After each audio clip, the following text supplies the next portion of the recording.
Good morning, everybody. This is Jeff Scott. It is 11 a.m.-ish on Sunday, September 23rd, 2018, and this is my weekend review. Long title today. Risk is rising, no question about it. Negative seasonality. Next couple of weeks have been notorious, especially in the year of midterm elections. But I don't want you to think I'm overly bearish because positive long-term signals are persisting. And my name is Jeffrey Scott, and I am the HGSIdoc@gmail.com email address. If you have questions, comments, please subscribe if you're watching this on YouTube. That way you'll find out when I update these and upload them.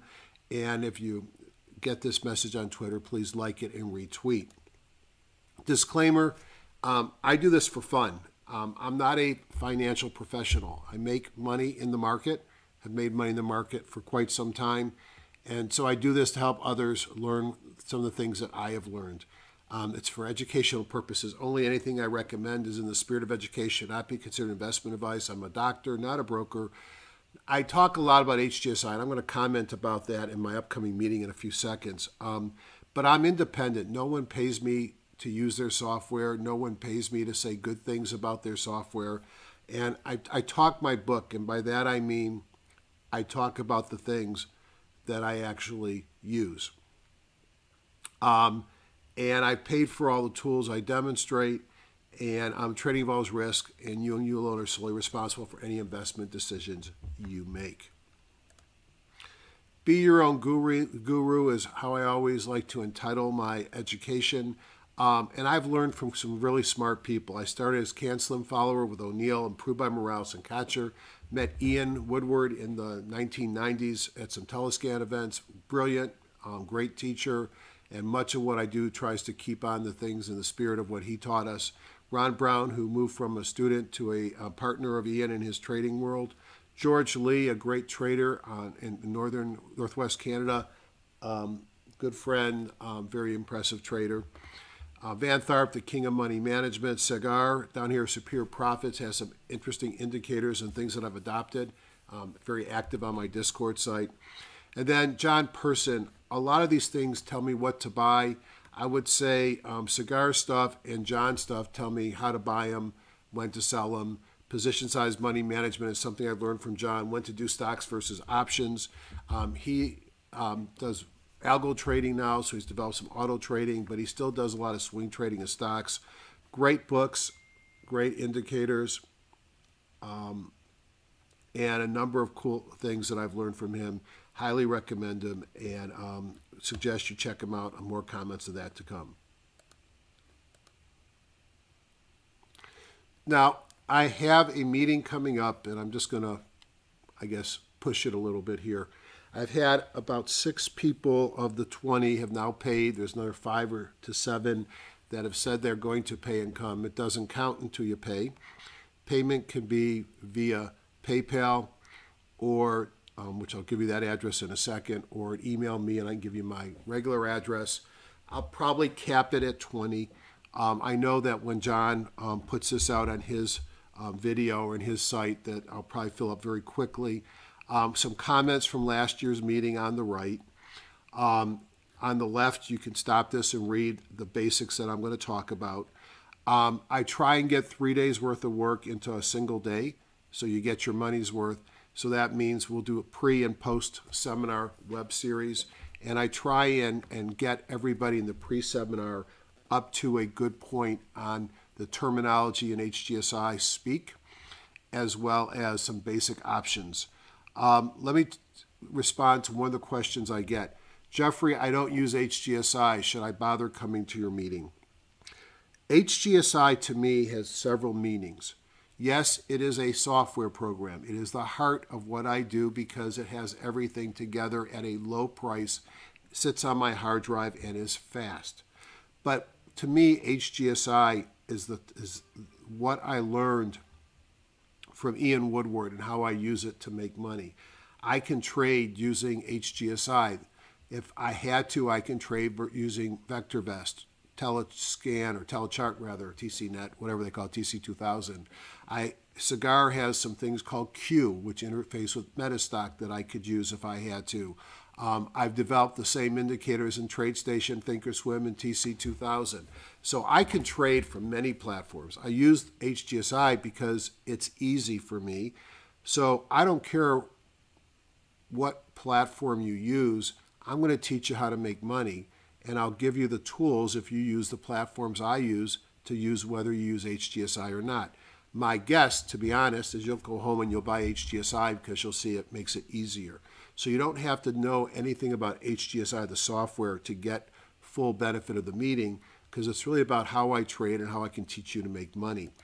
A couple other things. As I said, a lot of bang for the buck. On Tuesday night, before the Wednesday meeting, we'll have dinner on me. Now, my plan is to take you on my new yacht. I bought 2 boats this year because of my trading profits, a 35-foot Whaler and an 80-foot Azimut. And needs a little bit of things to get done before I'm happy with it, but it's in great shape. We can eat at the dock, catered. The dock's got a great view, or we'll take it out for a dinner cruise, depending on things. If I decide that we have too big of a meeting for the yacht, then I'll take you to probably the local Capitol Grill Steakhouse on me. During the meeting, you'll get breakfast, lunch, and snacks. You'll get a screencast video of every presentation as well as PDFs of all slides. A couple people mentioned that they're hard of hearing. Those that have told me that in advance, I'll put you in the front row. But more importantly, you're going to get full videos, audios of everything I present, so you'll be able to review it when you go home and can hear it better. I share freely my own personal indicators for TOS and TradeStation, and it's a little bit more difficult on TC2000, but I can help you on that as well. So if you want to attend, please send me an email as soon as possible to secure your spot, and then I'll give you a day or two to get payment. Payment is the final security to stay. Email me at hgsidoc@gmail.com, and my PayPal account is mdonc@mindspring.com. If you are attending John's program, it's a 3-day program, about $1,500. It's on Thursday, Friday, and Saturday. Make it a worthwhile travel. I'll rebate you another $100 back to help defray the cost of his meeting. If you've already paid me, or you pay me and then decide to go to John's, just let me know at the meeting, and I'll give you a crisp $100 bill back. If we have enough interest, we could have a pre-meeting golf tournament at my club, Old Palm. It's a great club. Fees will apply, green fees, caddy fees, golf carts, etc. They have some clubs to borrow. I don't know if they have enough if I have 10 people that want to play. And I do not intend to do an internet broadcast. Enough of the advertising, let's go on. I do use a lot of programs. I think those that watch me know why I use HGSI, and I will be using HGSI as well as everything else that I've discussed. But I need TradeStation and Thinkorswim to do my trading. I need HGSI for my analytics, and I like EdgeRater that helps me test things and automates certain things that used to take me a lot of time in HGSI. Here's the website for highgrowthstock.com. Again, I get nothing if you go there and buy stuff, except I like to support the proprietor because he supports all of us by adding indicators and things that are nowhere else found. That's the address. Free 30-day trial, no credit card necessary. And if you hit investing strategies, you can see my video blog with years of videos that I put on about the market. Stock patterns are cyclical. This has been a broken record. We've truncated the top. We are going up, but it's still oscillations. Every time it looks like we're going to break out, we pull back. Every time it looks like we're going to take a dump, we recover. And it's, we keep making higher highs, but this has not been an easy market to trade. Because of that, I've been living in the middle and to the right, where I've raised cash, smaller positions, sold some premium, and I've been buying protection intermittently, and I've got a little bit on today, not as much as I had last week. But I've been getting burned because you only need insurance when you get hurt, when you die, when you're sick, and every time I think the market's going to roll over, it goes up. One day that's going to be different. Maybe tomorrow is the day that we get the big move down. Let me make a comment about that.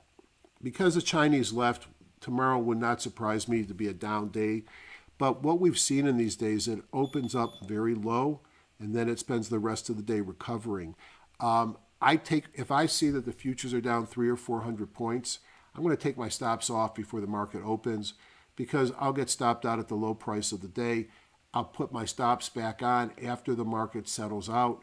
And what has happened is it typically turns into a great buying opportunity. And why would I want to be stopped out before the market bounces? Just be careful tomorrow. Then again, we can get some other news and maybe the market will turn around. End of day sector review. I thought last week was a horrible week to trade. Why? Because I do a lot of growth. And as I saw on one of the IBD boards, growth got slammed last week. Now, Friday wasn't a bad day unless you owned Amazon like I do. And you could see here in red, social media was one of the weak areas. Now, I talked last week about how the dollar was rising. That would be bad for home builders. They were certainly weak. Materials were very strong at the end of the week. Energy was strong. That's part of the materials complex as well. So, no, excuse me, it's not part of the materials. Energy was strong. Financials, some of the big banks were weak at the end of the week, but insurers had a good week, and that was one of my call-outs. Now, I also called out defense plays, and that worked for a couple of days, and then there came out some stuff from Washington that might be some legislation that might hurt them. But a mixed to bullish picture on Friday. But again, if you were somebody that has a lot of Amazon, it was a bad day, and it was much better for the large, big stocks, not the small stocks of the technology. Very quickly, let's go into my Thinkorswim, where you can see this better. Here's the daily charts, and let's just maximize. Now, most of the indicators that you see on my Thinkorswim will be given out at the meeting. This is let me try to get a whole year's worth because I think there's something important to say here. This is E-mini futures for the year. We took out the old highs here. So it's hard to be super bearish when we've just pulled back off the highs. But on the same token, is this going to be another leg down after we had the leg up? So I think this could be a few days of weakness, especially with the Fed meeting coming up on Wednesday and the news that I said. More comments about what I think later. The NASDAQ is set their yearly highs back a couple weeks ago. And the same picture. Is this a negative day on Friday? Is this the beginning of another leg down? Notice how the 50-day in yellow has been support for weeks on the NASDAQ. And, it would not surprise me to see us continue to bounce along that. If we look at the Dow futures, and let's try to get a full year, the Dow is important because we hit the yearly high we set. That's not a full year. Hold on a second. But it may be the same thing anyways. All right, so let me just give you more space. Yep, you can't see it here, but the line there, you can see we set a new high on the Dow. Again, how bearish can you be when you're at all-time highs? But notice it's kind of a shooting star day. So is this just time for another leg down? Will we hold at the 17 or go down to the 50? This is what we've been seeing. If we look at the Russell futures, these were, let me make these the RTYs. I thought I did that already. And let's make it a full year. So the Russell futures, like the NASDAQ, set their high a few weeks ago, and they've been, like the NASDAQ, have been weaker, but still above the major moving averages. The VIX, hard to see the VIX has been a problem. It had a positive day on Friday, but it's well below the 200-day moving average. And really, the VIX hasn't done anything going back to July. And even, frankly, you could say going back to April. And then the dollar on the daily looks like it's falling back here. And one of the things that I've talked about several times about the dollar has been, when I looked, let's go back and look at the weeklies real quick.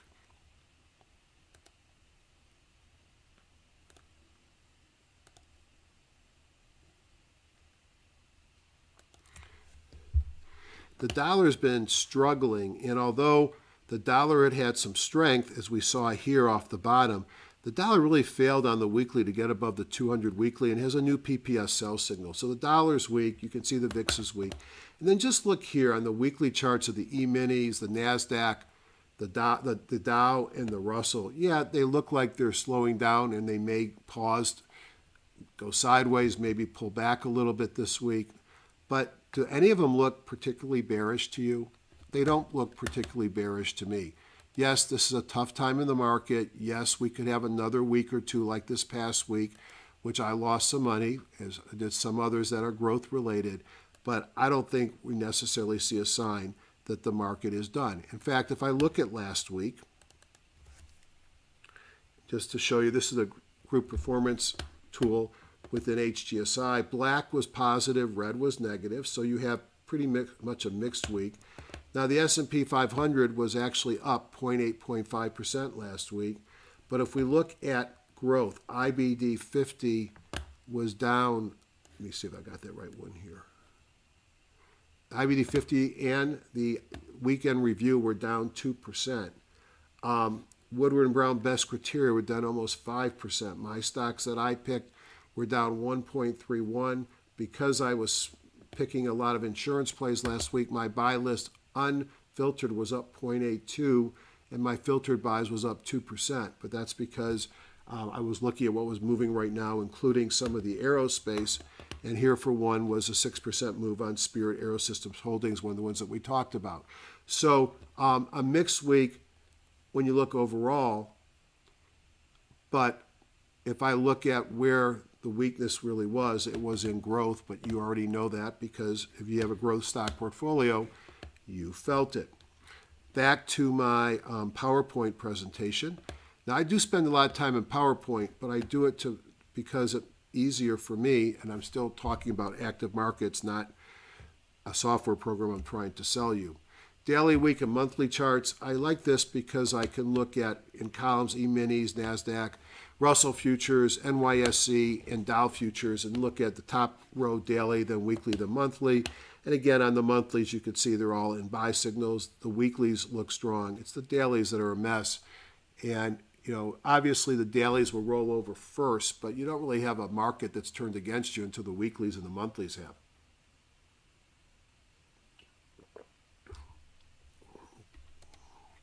Now, underlying rates continue to rise. Now, anybody that's watched me know I have a line here at 2.5 and one at 3, because typically the markets start to get painful when we start to move above 3% on rates. We're at 3% on the 10-year, and then this is, I believe, 3.2% on the 30-year. And notice that's been resistance, and we're right up there again. We do expect a rate hike this week, but if they talk down at all on the December hike, then you might see the longer-term rates back off some. Now, falling rates, rising rates, and this is a rising rate environment. I started to see some movement on regional banks, especially ones with international exposure, Santander, but the insurers continue to look strong. And last week we talked about the Chris Wilson charts, and I continue to see some stocks where on the weekly look like they're ready to break out in the insurers, and several of the ones I pointed out to you last week using that technique did follow through. Here is the ever-mentioned yield curve, and it's hard to see, but in this blue, which actually sort of paused a little bit this week, is the spread between the 2 and the 10s. As it gets down to this pink horizontal line, that's when it flattens. When it gets below, it's when it inverts. I think the S&P doesn't fall until they start to tighten. After that happens, but you're going to start to hear a lot of TV speak about the flattening yield curve. The AD line, certainly not flat. In white, you have the small mid caps. On the right, you have the large caps. Overlying in yellow is the S&P 500, and you could see the indexes, and both large and small stocks are setting new highs on their AD line. Another way of looking at, and easier to see in the the bright white, is the NYSE advanced decline line.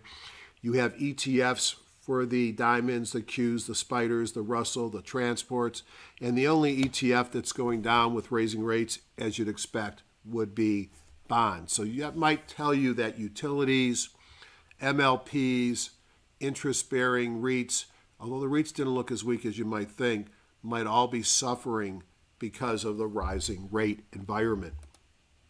Breadth, strong, a little bit better this week on the stocks above the 200 and the 40, but not much different. The new high, new low index is sitting at a neutral level, no signal there. The daily McClellan and the weekly McClellan, if you look at either the oscillator, which I didn't mark up, or the summation index, we're getting higher highs and lower highs. So we've got clear divergence on the McClellan on both the daily and the weekly. That would have to be a negative sign. What else do we have? The buckets are pretty neutral. When I start to see 20 or 30% of the stocks below the lower Bollinger Band, which would be this first bar, I get ready to sharpen my pencil. When I see 30 or 40% above the Bollinger Band, I get ready to start taking profits. But we're neutral. I see no signal. And so despite all the negative stuff, that's a nuclear signal, a neutral signal. Hindenburg, interestingly, we stopped seeing him on the NASDAQ, and we still have the new highs, but the new lows started dropping on the NASDAQ. The NYSE, which is a dirty index because it includes operating and non-operating companies, bond funds, some preferred stocks. It continues to be pegged, and that has to continue to be a negative sign. As we've talked in the past, there's not been a major market decline that was not preceded by a Hindi. And we were taught by Ian that multiple Hindis is a worse signal, so we have to pay attention here. But there's been a lot of talk about whether the Hindi is valid. I'm not sure Ron is as big a believer as I have been, but let's think about it. Has your portfolio gained in value on the longs over the last week or two? No. So it's predicted a pullback. You got a small pullback, but it's hard to say that with the indices setting new highs that this has been working. Market tone, we did start to see a mixture of green and red. This is the Woody indicator. It just gives a sense of the markets being bearish or bullish. I'd say they're mixed to neutral. Sector strength, the same thing, mixed to neutral. Now, the canaries in the coal mine. I know this is called bookings now. I just haven't changed that list. I have changed it in the index. And notice that we've got a wedge formation that we're coiling. We're probably going to come down, touch the bottom of the wedge, and then continue to go back up to the top of the wedge. And I'll be looking at a breakout or a breakdown, giving me a sense of where the canaries are going to go. And then this is a list of leaders that I put together. When this breaks down, I know that this market run is over. We've had many pullbacks to the 17-day moving average. We had 3 down days last week after a gap up. Or 2 down days and 1 day that we dropped below the initial gap. Bothersome, but we're still holding at about the 17-day moving average. We did have a PSAR reversal, kahuna to the downside, a pocket 50 to the downside.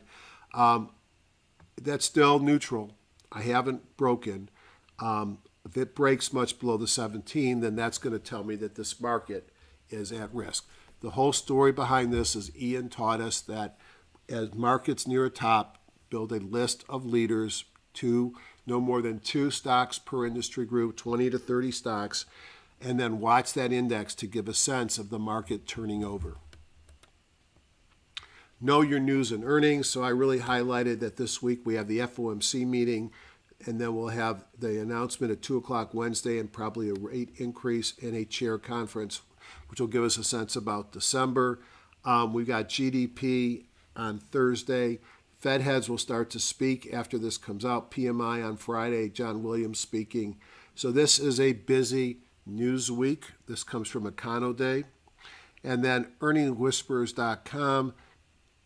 Not a big week for earnings unless you own something like Jabil, Nike, CarMax, Bed Bath & Beyond, John Person's favorite store. Joke, it's not. Carnival Cruises, BlackBerry. So there's quite a few things. It's just a small week compared to the last as this earnings cycle draws towards an end. So here are my thoughts. I'm looking for a volatile news-driven week. China cancels the upcoming talks. This was announced late Friday. Kavanaugh hearings to hear his interview as accuser. White House insiders, Cohen, Manafort, turn against Trump and will provide evidence against him, and midterm elections looming. And that, how could you not think this market's going to fall? Add to that rates rising and a seasonally weak couple of weeks. Now, that's all true. And last week we saw selling and growth-related names, and you have to ask, is this part of rotation or profit-taking before the end of quarter and seasonal week period or the beginning of something new? I think we'll see some continued weakness, but are there some very positive signals for the market? I'll continue to take profits, sell premium, and raise cash, but I'm doing this not to run for the hills, but just to get some dry powder so I can attack and pounce when the markets give me a signal. Here are 3 charts that tell you why I'm not worried on the longer term. Chart number 1, Dow Theory. Dow Theory is all about confirmation. It means the averages of the Dow Industrial on the right and the transports, these are weekly charts, must confirm one another. Lower lows in both averages produce a sell signal, while higher highs produce a buy signal. A non-confirmation is present when one average fails to confirm. On Friday, the Dow Jones Industrial Average confirmed the new high on the transports that we saw maybe 10 days ago and continue to see. So we have a Dow Theory confirmation bullish signal. Here is my long-term charts going back to 2003 of the S&P 1500. As I've talked before, this is a band of moving averages, that the first thing that happens when the market sells off is the price of the underlying index gets into my moving averages. The second thing is it bounces below. The third thing I look for is the MACD histogram. Is it above or below the midline? And then the last thing that happens is the moving averages flip-flop. This is a bearish looking period where my arrowhead is. Breaking below the averages is bearish. The MACD histogram going negative is bearish. Where are we at today? My price is well above the moving averages. This is despite a number of Hindenburgs on the weekly. We are at all-time highs. My moving averages are spread out with the short term above the longer term. That's bullish. My MACD is above the midline, or the mid number, the neutral. That is bullish. So yes, we've had Hindenburgs, and yes, we are extended, and extended markets have a tendency to correct. But this is what it did in 2007. And do we look anything like this top right here with the Hindenburgs? Notice what happened in 2006 is we had a number of Hindenburgs fire, and we did have a pullback, but we continued to go higher. These are the 2007 Hindenburgs. The market broke the moving averages. The market corrected. I would say this is a long-term chart that says it's okay to be bullish. And then here's the commitment of traders report. The blue is the smart money. The yellow is the individual investors. In 2007 and 8, as the market is falling, the small guys are buying and the smart money is selling. As we approached the bottom in 2009, the smart guys started buying and the small guys, the dumb money, us, started, that's right, selling. 2011, we had some weakness in the market. The smart money was selling. 2016, we had weakness in the market. The smart money was selling. 2018, we've got Hindenburgs up the wazoo, and the smart money is buying. And the small guys, which are contrarian indicators, have come down as the market's gone higher. 3 charts that say it's not the end of the world. On that note, let's go see what it looks like on a more short-time basis. Love to see you guys. Come to my meeting. I'm going to put it up here again one more time. 20 is a good number, and I guarantee you'll come back again because I put my heart into this meeting. I don't overcharge, and I make sure you get huge value. Again, how I trade and make money, how teach you to be your own guru. How many of you can say, you started 2018 with a gain of 123,000 because of one trade I gave you? Or how about I'm up 391% since yesterday? That was just one of the many trades I gave out at my meeting. And then you get dinners, you get food, everything you need, copies of the presentation. I don't have a whole lot of people complain about the value or the amount of effort I put in. Very quickly, I want to jump into TradeStation and look at my index indicators. So I like to look at a number of things. Let me just add something here. All right, so let's start with the E-minis. And I look at 6 things. Number 1, am I in a buy or a sell by person? We're still in a buy. We're in a buy on the daily, the weekly, and the monthly. What's the color of my paint bars? Green, green, green. That's very bullish. What these red dots here in the daily or weekly tell me I'm developing some divergences, which might temper my enthusiasm, but as you could see here, they can go on for quite some time. I'm at the top and above the upper envelope. That tells me we probably are going to go sideways at best. Typically, you don't get very much above or below the envelope. I look down here at the weekly bongo is still green, and my high jump is only at 61%. So I see nothing here that says this market's going to implode, and this is the E-minis, but a sideways period of time would not surprise me. If I look at the Dow futures, green, green, green, buy signals, 62%. Looks very similar, but it's getting way above its envelope. So I would expect this to also be at risk of sideways or a small pullback. The NASDAQ was out of favor this week, and we could see it had a buy signal come in Thursday, but blue on the weekly, still in a long-term buy signal, 55, the weekly bond goes green. And then the Russell 2000 has a green bar, but also in a longer term, in a person buy signal. So I don't see things there that tell me doom and gloom. What we've had is pretty massive rotation out of growth and into some of the bigger stocks and perhaps some value. Looking at the dollar, dollar's been in a sell signal going back here, which was in September 10th. Now what's interesting is look at my value on the high jump on this day. It was 100%. This day was 98%. The high jump, when it hits 100, that tells me that we're the highest amount of extension in the last, in this case, 200 bars, and markets correct then. That's why I look at it. So the dollar certainly looks weaker, and I thought I had the VIX here somewhere. You throw the VIX in. Let's see if can't remember if it's going to work on this or not. Blank row. Every program uses different nomenclature. Oh, looks like they like the at the VX.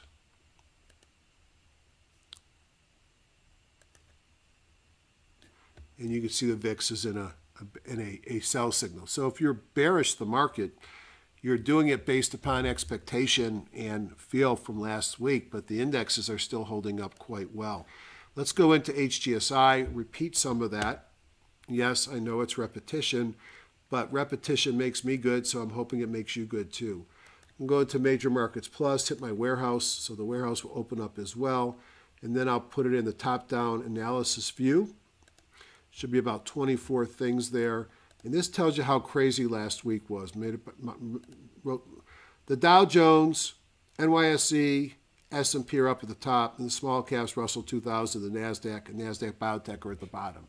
That's a very strange market. Normally I see the stock indices run together, and I think that's where the pain came from. Not that all the markets are getting killed. There's just been significant rotation. Let's look at, again, at some of my favorites in HGSI. I think there's some things that I can do here that I don't do in the other programs.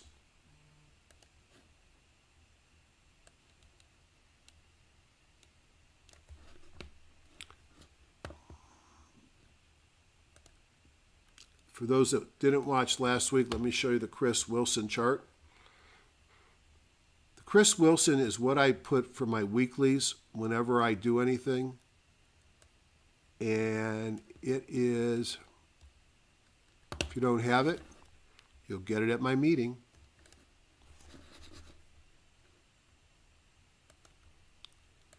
So what the Chris Wilson chart is doing is it's given me price, 3 moving averages, and comparing the security to the relative strength of the S&P 500. Well, this is the S&P 500, so its relative strength should be the same, so they're not going to see anything there. But you can see how strong this has moved on the weekly. It's above the moving averages. The bongo is green. I look for a green bongo with the new kahuna to the upside. That's a signal for me. I'll show you later. So as you can see, uptrending S&P 500 at the top of the range. We'll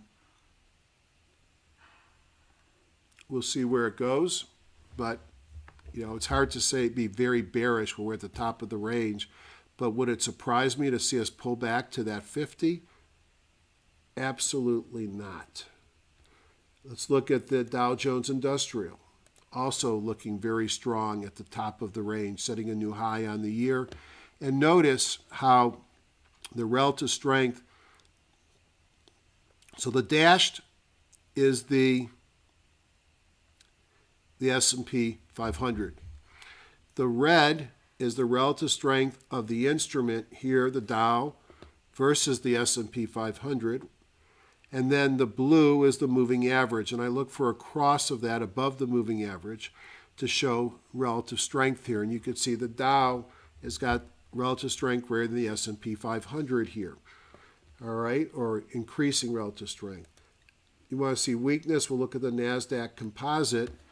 And you'll notice a couple of things. On the weekly, it broke below the moving average, and it's more in the middle of its range. And then the Russell 2000, I should have done this, so let me do that here. Like the NASDAQ has pulled back, but is that anything more than a short-term correction? I don't see it. I don't see these markets dying. Yes. This may be a line in the sand or a little bit below that. As you can see, we knifed through it here. But big stocks clearly stronger than small stocks. But the markets still look pretty darn intact. If I look at the dollar,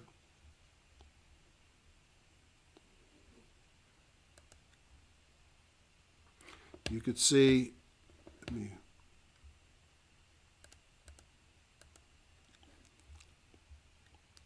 can see the pullback here on the daily, the shooting star here, that was an obvious sell signal, and the relative strength weakening versus the market. If we look at the VIX, we won't see a whole lot because the VIX has just been kind of doing nothing, continues to do nothing. So if the dollar is pulling back, is now the time to be looking at some metals. I'll tell you, this is the first time that I put some gold on my buy watch list in quite some time. But it may be early because, gold has been doing well. But gold had a reversal day on Friday. Here's the weekly. It's still early on gold. But I'm going to be watching gold this week, and I'll show you a couple things that I thought looked interesting in gold. And then we got gold miners. Look a little bit better. Have already started to reverse. And then we have silver. The other black gold, U.S. oil fund, you could see that it's up near its highs, and there's been some pressure now by our president calling on OPEC to reduce rates or reduce the price.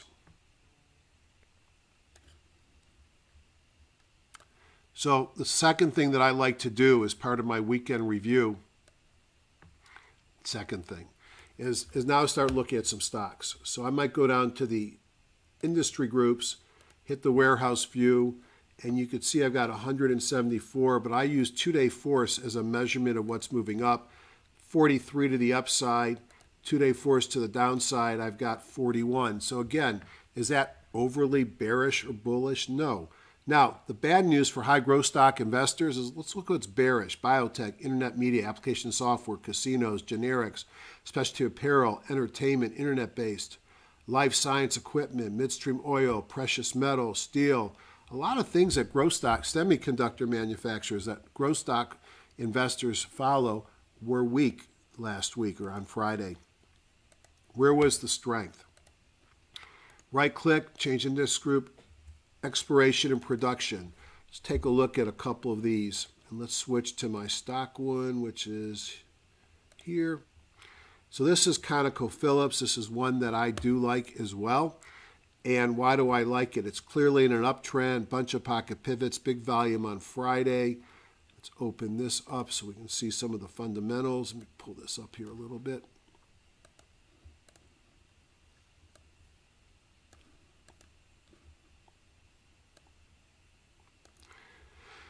New weekly bond goes green. It's recently crossed above its moving average. Recently a weekly kahuna, pays a small dividend, great earnings per share growth. I like ConocoPhillips. Contango Oil and Gas, don't see much momentum there, but it's pulled back to the 50. Continental, you know what? Hold on, they're going alphabetical, not in what's best. Hold a second. All right, that'll fix that. So Conoco was my favorite. Southwestern, more of a natural gas play, I thought, but this one actually looks like an interesting time to buy. Notice the weekly kahuna, the weekly bongo, the cross here, and taking out the moving averages. That is a buy signal for me. So Southwestern Energy, Hess, Pure Play Oil, again, new weekly bongo, kahuna, and switch to positive down here. Don't necessarily love the fundamentals. Cabot. So the ones that made it to my buy watch list, I liked Marathon. Trading near its highs. It's been basing since May, and it's about to turn positive here. Had the kahuna and the bongo there, coming out of a squeeze. I like Marathon. I like the fundamentals. So that's one group. If I right-click, I go back. The next group I looked at was oil gas services. You know, the funny thing is, with oil improving, you would think these guys would turn around as well. They've been lagging. Couple of things that looked interesting to me. Rig has broken out of a long-term downtrend, strength improving, kahuna and a weekly bongo. Fundamentals are horrible, but demand seems pretty strong. Don't know anything about this guy. Weatherford.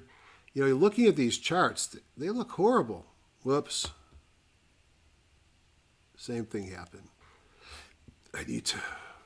Sometimes you have to double click. Make sure you just don't bring it alphabetical. So Rowan Company, also breaking out to new recent highs. That looks interesting. Don't love the earnings per share growth. Halliburton, one of the big shots, have to get above that 50. Enso, a driller, small driller, breaking out. As is Noble, Diamond Offshore. So there's a lot of movement in these.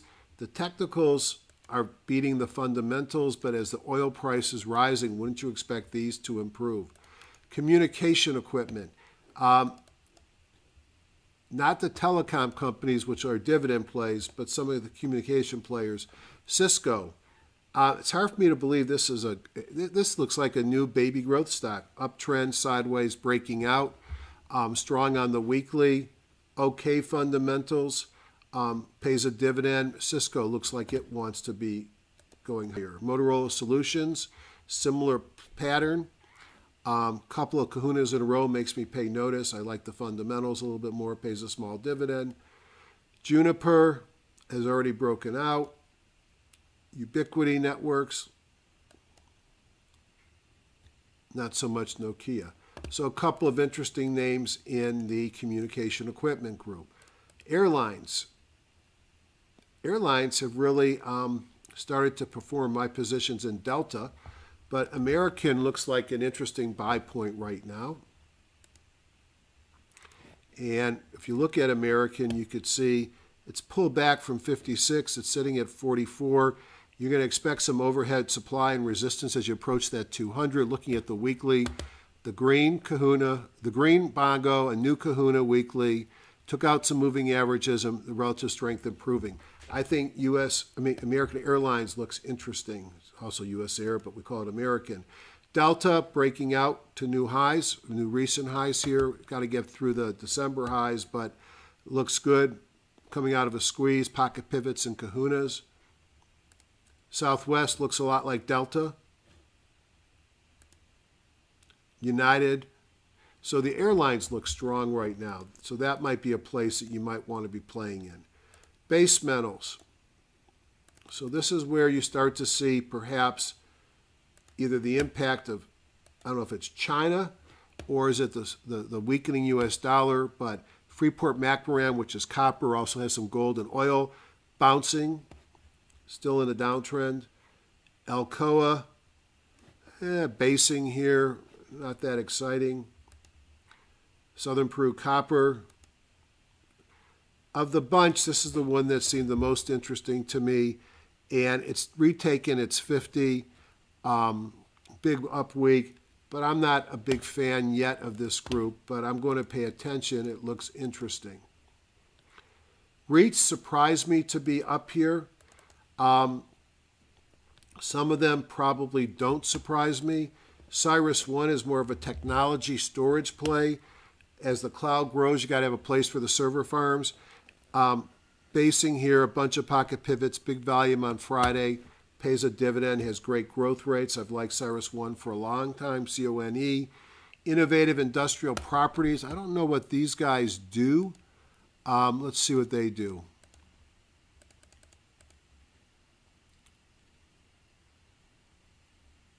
Medical use, okay. This one's breaking out. Pays a 2% dividend. Boston Properties, further low in its pattern. Vornado looked interesting to me. Pull back to the 50, a bunch of pocket pivots. A gravestone doji here, looks like a reversal pattern potentially on Vornado, pays 3.4%. They sort of surprised me considering the rising interest rates. Medical equipment, my call of the year on these videos is not how to buy Amazon and hold it and trade its options. That's been very good. But my biggest return on anything I did this year is this stock Tandem. We gave it back in April right over here, and it's run from 6 where I bought it up to 50. I sold half of it to buy my latest boat. And I still am sitting with a fairly significant. I got a little nervous, but I've got so much profits. I set it out last week.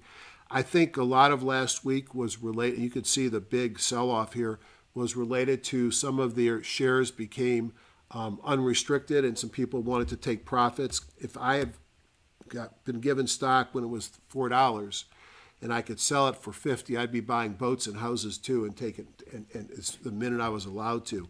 I think the stock continues to run and go higher, so I've kept half my position.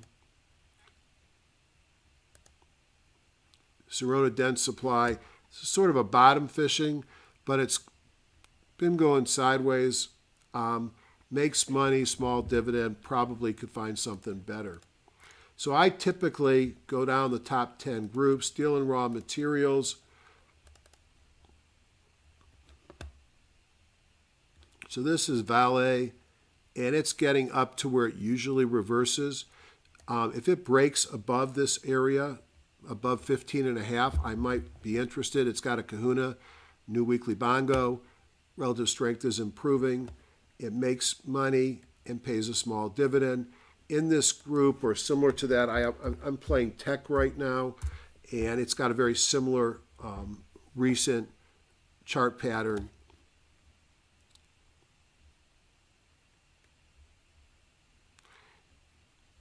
My figure is if Canada signs on to the Mexican-American agreement that this stock will rise, but that's in this group, a little bit more risky of a play. Group number 9, home and home office furnishings. I don't know what's going on here. I don't follow this group, but it's hard to not call out Steelcase. Is that earnings or is that a takeout? I don't remember hearing a takeout, so it's probably earnings. Let's see what it says.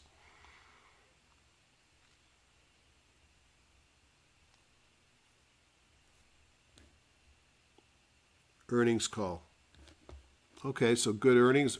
An earnings beat is always good. Tempur-Pedic. I didn't do the right way. Hold on a second.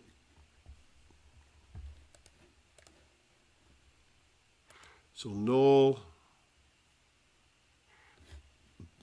in sympathy, couple kahunas in a row. Earnings are out. Well, they're out October 22nd. This one looks very strong. This one looks interesting. A lot to like here. Earnings per share growth is faster than its multiple, pays a 2.5% dividend. The group seems to be improving, and it's broke out on Friday, but perhaps not to the point where it's too extended. I like Knoll. HON, two kahunas in a row. Something going on with this group. This one looks awesome as well. So that was a couple more that I might add to my buy watch. And then group number 10 I'm going to skip is utilities. Notice what's next: banks, integrated oil, specialty pharma, specialty chemicals, large pharma, mortgage finance. Here's our insurance, PC insurance index, life insurance, so they're still strong. So typically I'll go through the top bullish and the top bearish groups, identify stocks, and then what I do on the weekend, for those that haven't been here before, is I'm kind of crazy. I do my top-down review, which I did. Then I collect a number of watch lists. You can see some of them are from IBD, some are from MarketSmith, some are from other sources. I import them into HGSI. I create what's called my consolidated buy list. I then filter that list for price and volume, and I ended up with 704 stocks. And then I went through each of those 704 stocks and came up with about 40 stocks that I was interested in. I then put those in all the weekly high close dojis, which is my favorite John Person signal, into TradeStation.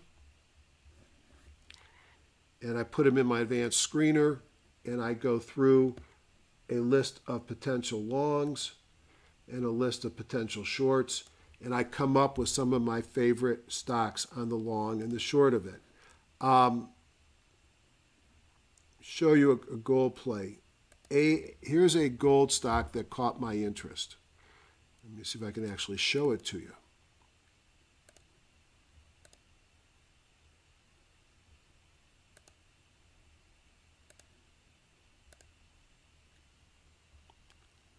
So here's a stock that's been in a downtrend,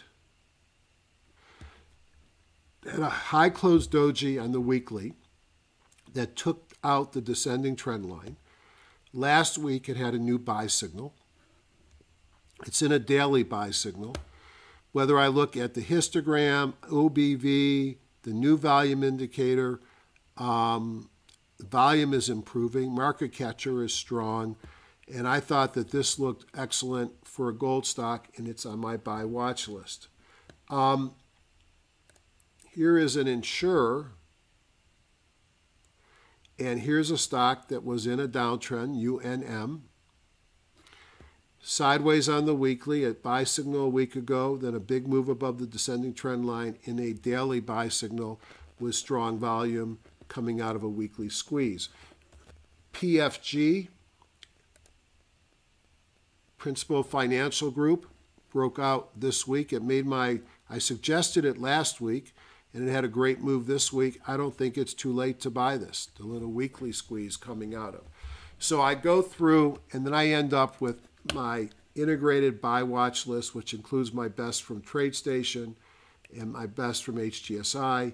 And let's just take a look at these before we say goodbye. Not all of these, by definition, are at good buy points. Some of them are just so I watch them. So first thing is, American and Delta, we talked about that. I mentioned banks, especially some banks with some foreign interests. So let's take a look at these very quickly.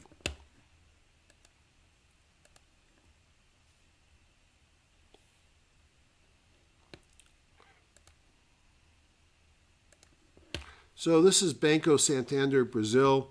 Certainly been in a downtrend, a higher low here. Bunch of kahunas broke above the 50. a new weekly bongo, a weekly kahuna. I think this looked interesting. This was not my favorite, but certainly a break here above the 200-day moving average, if it can hold, will be very compelling. Bright House Financial, long-term downtrend, bunch of pocket pivots and kahunas, weekly kahuna, new bongo, big up move. Even a run from 47 to 51 is a 10% move. Look at the fundamentals coming into the stock and the multiple. Bright Sphere Investment Group, a beaten up stock, a bunch of kahunas and pocket pivots, pays a 1.4% dividend. I put this on my watch list. I think this looked good on TradeStation.